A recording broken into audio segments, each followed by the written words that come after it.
Hey guys, welcome back to our YouTube channel Safe and Videos. Today in this video, let's learn about how to add a remote card on Shein app. So let's get started. At first, let's get into Shein app. Make sure you are logged into it.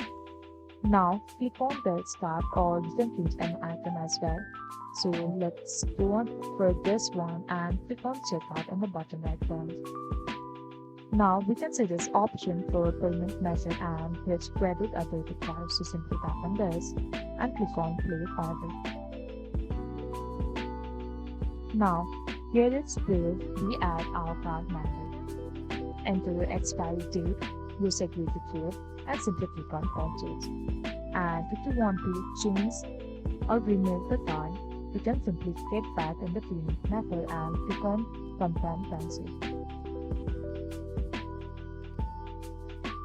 Now, we need to click on immediate payment to change the payment method or change the card. Simply click on this and change to any you want and simply click on OK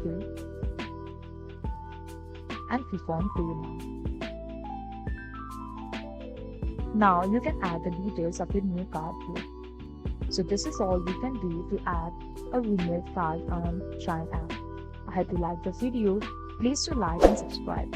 Thanks for watching.